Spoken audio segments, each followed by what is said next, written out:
And welcome, welcome, welcome. It is Beaufort County's House of Cards Thursday, Monday edition here on a special midweek. This is being taped for you, and we'll be showing this Monday evening. So when you see this, happy Monday evening. 8th of August. Kids here in Beaufort County have about one more week of summertime, and then back to school. I'm sure that teachers and all went back today, I'm sure, and if not last week. So look forward to that football season again coming up here real soon. But on this edition of Beaufort County's House of Cards, two items. Not going to take as long as our normal show does, but two items. The first one is an update on the Lindsay Edwards and Alex Murdoch um, story that we did a week ago, where Lindsay Edwards, formerly of Beaufort, was a sex worker, and this information is from Pitt News, the folks there that wrote this story. She was tied up in a sex trafficking ring. Um, Alex Murdoch allegedly was one of her clients, and allegedly got into eating her, uh, kidnapping her, forcibly abusing her, pulling out her hair, choking her. I mean, some dastardly type things that she broke loose. Anyway, the follow up with that story is that released by Fitz News is that they're not going to release other names. There are other people implicated, as Ms. Edwards put it. There are local and state and other politicians that were involved in this ring from the Low Country. He said there were sports figures from the Hilton Head, the Charleston, and the Augusta area involved in this ring. Obviously, her madam and the bodyguard. There wasn't much of a bodyguard. Also, and and just as disturbing, and some folks would agree that it's even more disturbing, is police or folks from the police and sheriff's departments throughout the Low Country, as well as SLED and other agencies, solicitors' offices that were involved as a tip provider, if you would, of where things are going to be taking place, or names and phone numbers that are being used. And this again is all allegedly coming forward with that, and there is doubt her, but it is alleged. Um, Her interview, if you didn't see it, please seek it out on Fifth News or YouTube. It's a very shocking interview. It's not for children's ears by far, but it is a story. So knowing that there are again alleged police um, and law enforcement personnel that were part of this ring, as far as again providing information to the madam on where bus and things and so forth are going to happen, or for her protective, or her uh, providers. I don't know that they were all female. I don't know that they weren't, but I'll just call them providers of these services. They had the protection from police, and the police didn't, according to her, did not pay for their services.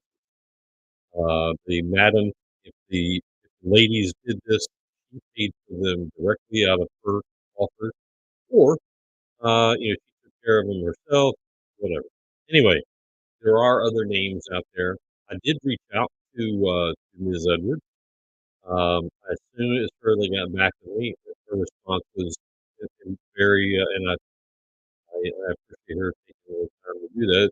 Any inquiries can go through her lawyer, and she named, I believe he's from either Orangeburg or Bamberg County, but, State Representative Bamberg, as her attorney. I will not be reaching out to him,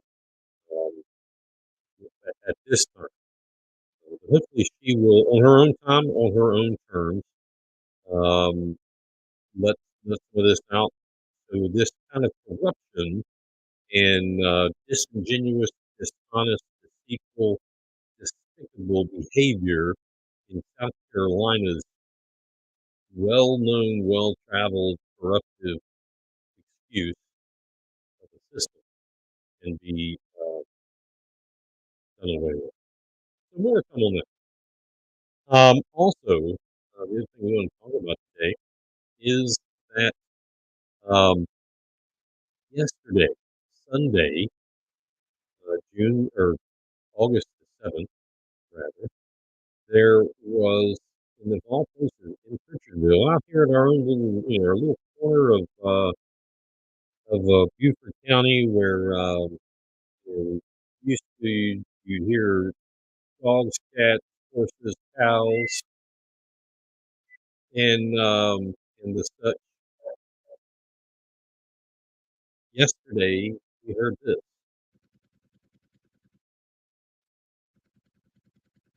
Obviously, that's exaggerated, but there was a shooting that took place in the Pritchardville area, in the New Riverside area yesterday, and I felt it important to talk about it, uh, for the reasons that I'll list. So, um, I'm not upset with the police response. I think, the town of Bluffton Police Department responded, it seemed like, at least from the audible, sirens that we heard, in a timely manner. I do know, the county of Beaufort Sheriff's Department also responded. I saw them there as well.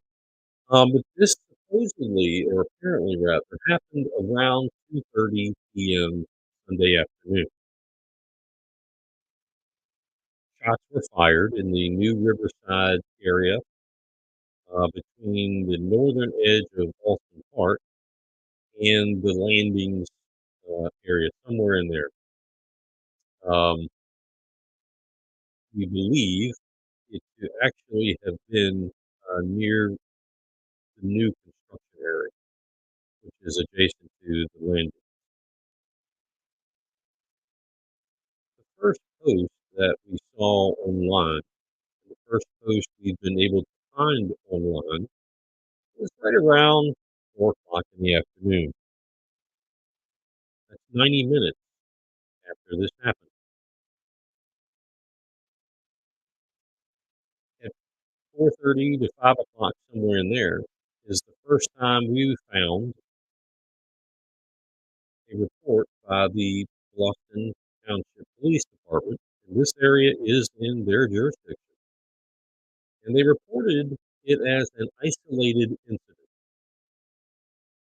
I believe they used the word shooting, but there was an isolated incident in this area, and they said expect police, heavy police presence, and part of New Riverside Road would be blocked to traffic. So if you got on New Riverside Drive at the circle, going what I believe is south, that is there was wide open. There was no stoppage traffic. Going north, I believe it's north, from about the landings all the way through the new construction area, up near the circle, that was taped off and cordoned off, and there was a heavy police presence. That came approximately 2 to 2.5 hours after it happened. My problem here is that Beaufort County, the town of Bluffton, town of Hilton Head, I believe Port Royal, every jurisdiction that I'm aware of uses the Nixle alert system. Have you heard of the Nixle alert system? There was not an a Nixle alert sent out. let me rephrase that. There was none received. I don't know if one was sent out. I have asked countless people, "Did you get a Nixle?" over and over, and the answer was no, which that leads to, rumor mill going bananas. When it first came out, this was a drive-by. I don't know if it was a drive-by or not, but there was a shooting. That's my problem, is that the public was not identified or alerted rather to the severity of the situation. To also call it an isolated incident, I think is also disingenuous and is on the borderline of bad behavior and poor reporting. This is not an isolated incident. An isolated shooting incident, that or incident, that very well possibly may be. But to not tell the public what's going on, that is not proper. That is not good leadership. If it was done because, well, we don't want to, harm the amount of tourism that we have here, anything like that would be completely nefarious to common thinking. Okay, that's borderline arbitrary and capricious behavior to not tell the truth, to not say or tell exactly what it is. A shooting is a shooting, period. If someone doesn't want to come here to visit because of that, so be that. Our residents, the people who pay taxes, the ad valorem, the property, the vehicle, school, etc., taxes, need to know what's going on. Obviously, the rumor mill came out and it was widely known that there was some kind of shooting. It would have only been proper for them to say whether A, the public is not a danger, or the public needs to stay inside. It's better to know and not need it than need it and not know. Let me say that again to the town of Bluffton and anyone else who quandaries with using Nixle to alert the citizens. It's better to know and not need it than to need it and not know. I implore them to think about that as they go about their repertoire of governing, because simply this was overlooked. Was it overlooked on purpose or by accident? I do not know. That would have to be the answer of the police chief. But I do know that the town of Bluffton nor Beaufort County released a Nixle. But to rephrase that, neither the town of Bluffton nor Beaufort County's Nixle alert, if they in fact did that, never was received. I find it hard to believe that both of them could have released a Nixle and it just got messed up in the system. I find that hard to believe. Matter of fact, there wasn't any admission of what was going on really until 9:45 this morning. Happened yesterday at 2:30 in the afternoon, give or take.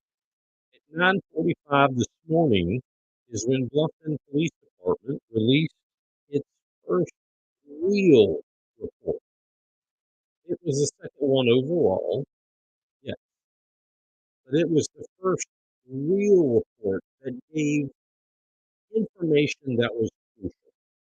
And let me stop anyone trying to begin the sentence of some things the public doesn't need to know about, or this was an active investigation. investigation.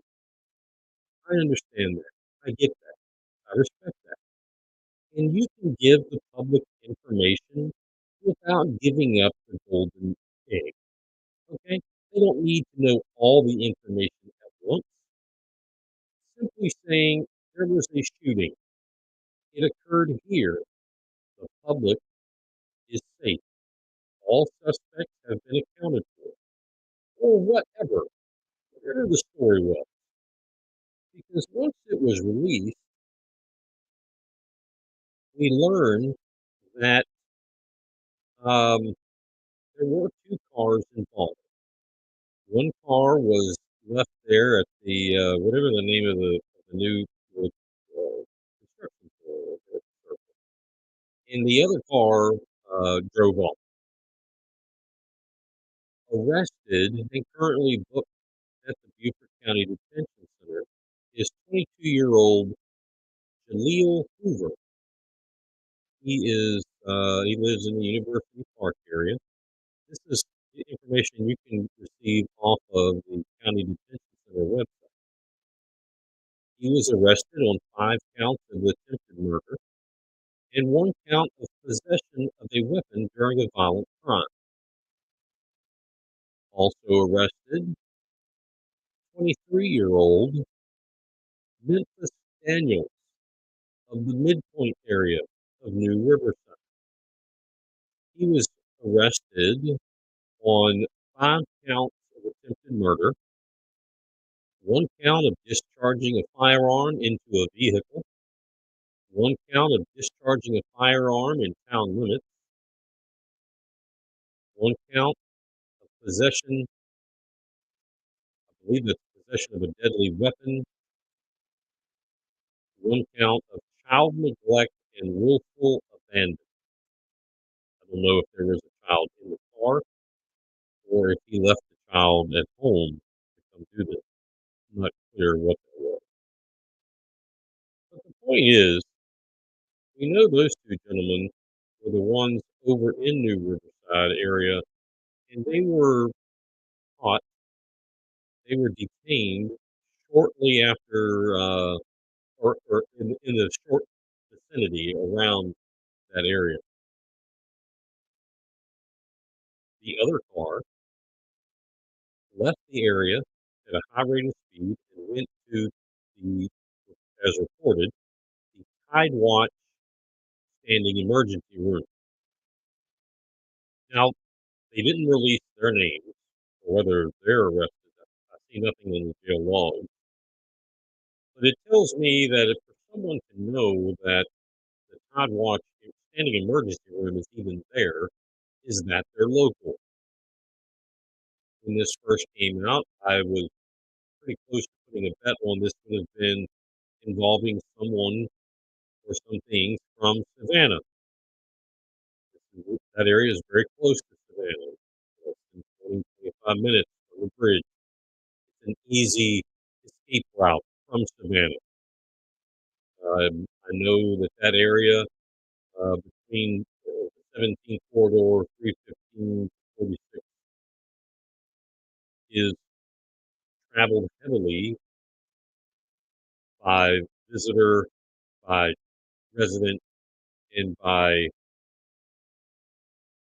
those of the public who like to engage in criminal activity. How do I know that? Because I've read police reports. I have family that's in law enforcement. I have friends in law enforcement. Next to I-95, which is known as the Phil Parkway, Route 17 is heavily traveled with narcotics. Usually, when you have a shooting such as this, it is over either drugs, money, or both, or some variation thereof. So, what about those other 2 or 3 or however many folks were in that vehicle? I understand again, from reports, their injuries were not life threatening. They were threatening enough to go to the emergency room. Tell us about that. It is now 3:09 when we're making this recording. and I still have yet to receive a Nixle alert. Take a quick check of the news to see has there been any update as far as um, town of Bluffton PD or Beaufort County. And again, yes, this isn't Beaufort County's jurisdiction. However, Beaufort County Sheriff's Department members were there. I saw them. Why did they not list at a mix? Now they are reporting this afternoon that Memphis Daniels is 20 years old. I have the jail law reporting 23 years old. And Jaleel Hoover, I have is 22 years old. The latest uh, police reports that he is 19 years old. So somewhere in there, therein lies the truth. Apparently, the child, again, this is from police reports this afternoon, the child must have been in the car, as they say the child was not hurt. So it would only lead one to say that he had abandoned the child in the car while this was going on. The, the child was in the back seat, according to Bluffton Township Police Department Sergeant Bonifacio Perez. Minor was in the back seat.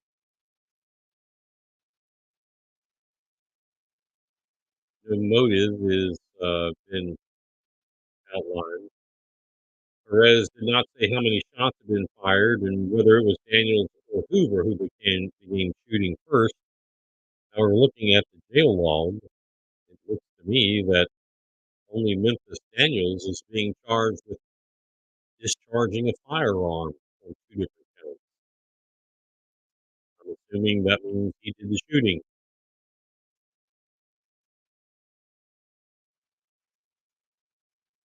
Several people who live in the Landings area of New Riverside have given many different quotes on this and their version of what went on. In the paper, the Allen Packet and other online sources did have a picture of the car left at the New River area with an unknown license plate in the front. Too hard to make out what that is, but you can see how they bullet holes in the hood, and especially the windshield. So anyway, um, what do you bring this up? Wrap this up as we are 25 minutes into this. I bring this up because the public needs the County Sheriff's Department, the Town of Bluffton Police Department. They ask us, they tell us all the time, use the Nixon alert system, stay informed. Okay, well, we're trying to do that. So to do that, we would like for you to use that. And again, was it a one-off? Maybe. But we got two agencies that did not use the Nixon alert. To this second, we still don't know from the police, is anyone else at large? We don't know. And that's not good. People need to be held accountable for their actions. These 2, 4, 5, whatever it is, individuals involved in this need to be held accountable. They need to be punished for what they've done.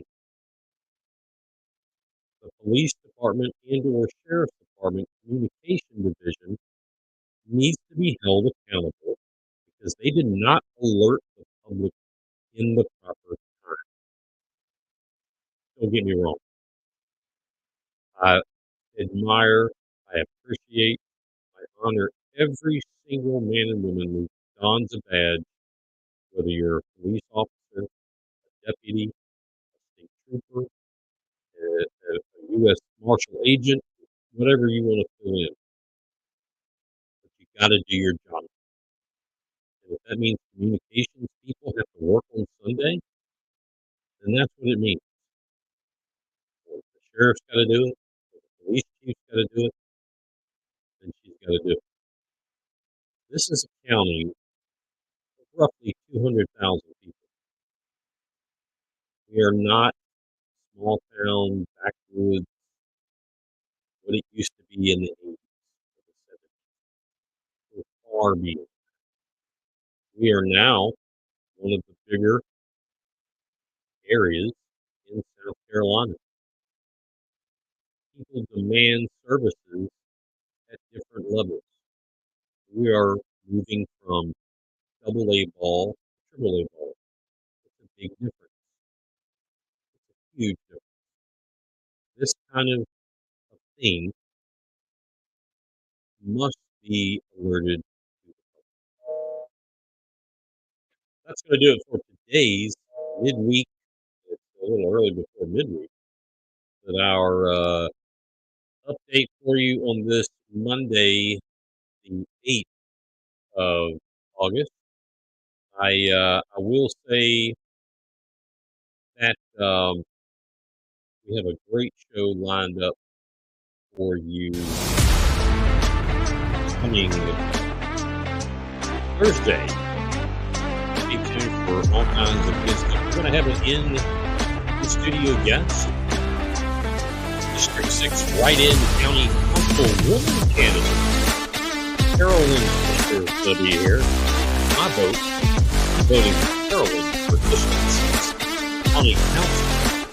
I'm going to ask her a lot of questions, find out what she's got going on, what's she going to do, the difference between her and Alfonso Small, the Democratic candidate, and Pat Kaepernick, the Republican candidate. We're also going to talk about the Butte County GOP finally responded to one of my emails. And as I told Chairman Kevin Henley in my rebuttal, I hope he is ready for his 15 minutes of fame. Because I'm going to give it to him. I and Kevin, I hope you're watching this. I'm going to make sure your name is well known and I can give you as much attention as possible. Okay? Because those who hide information are the first to be exposed. They'll be exposed right here on Cooper County House of Cards every Thursday night.